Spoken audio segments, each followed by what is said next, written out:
ஆச்சு last year. First பார்த்தீங்கன்னாக்கா 3 மாதத்துலேயே குழந்தை வந்து தங்கச்சி.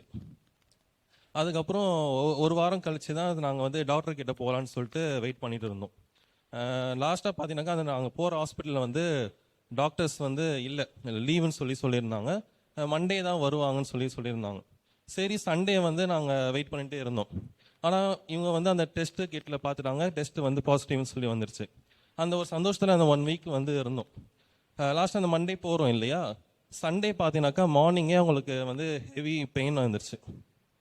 நாங்கள் வந்து அந்த ஹீட்னால தான் வருதுன்னு சொல்லிட்டு அவங்களுக்கு தைரியம் கொடுத்துட்டே இருந்தோம். மறுபடியும் அன்றைக்கி ஈவினிங் மாஸ் கிளம்பும் போது ரொம்ப பெயின் ஆயிடுச்சு, அவங்களால தாங்க முடியலன்னு சொல்லிட்டு அம்மாவை கூப்பிட்டாங்க.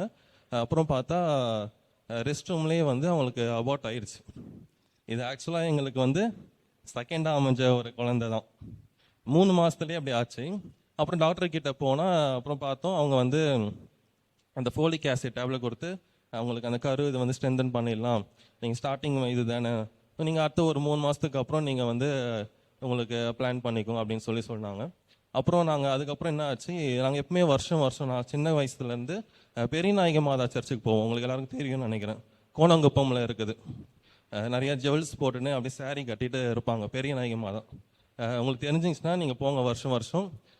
அங்கே பார்த்தீங்கன்னாக்கா வருஷம் நாங்கள் போவோம். ஸோ இந்த நிகழ்வுக்கு ஆகிட்ட பிறகு ஒரு 1 மந்த்துக்கு அப்புறம் நாங்கள் அங்கே போனோம். அதாவது ஜனவரி கொடி ஏற்றத்துக்கு போவோம். ஜனவரி 14ஆம் தேதி எப்பவுமே கொடி ஏற்றமாக இருக்கும். அந்த இதில் இந்த வருஷம் நாங்கள் போனோம். போயிட்டு டிசம்பரில் இந்த மாதிரி ஆச்சு. ஸோ ஜனவரியில் நாங்கள் போனோம். ஜனவரியில் போகும்போது இப்போ அம்மா என்ன பண்ணாங்க, எங்கள் அம்மா என்ன பண்ணாங்க, மாதாவுக்கு வந்து அந்த தொட்டில் கட்டலாம், அடுத்த திருவிழாக்குள்ளே உங்களுக்கு வந்து குழந்தை இருக்கும்னு சொல்லிட்டு வேண்டிக்கிட்டு தொட்டில் கட்டின்னு வந்தோம். இந்த வர ஜனவரி 14 அவங்களுக்கு மறுபடியும் கொடி ஏற்றம் திருவிழா. கரெக்டாக பாருங்கள், டிசம்பர் இப்போ எங்களுக்கு குழந்தை பிறக்க போகுது. அவங்களுக்கு பார்க்குறதுக்கு முன்னாடி கரெக்டாக குழந்தை இப்போ பிறக்க போகுது பாருங்கள். அதுதான் மாதாவோட அதிசயம். மாதாவை நம்புங்க, எப்பவுமே நல்லா இருப்போம். சரிங்களா? மரியே வாழ்க, மரியே வாழ்க, மரியே வாழ்க. தேங்க்யூ. உங்களுக்காக நான் தொடர்ந்து வேலை கொள்கின்றோம்.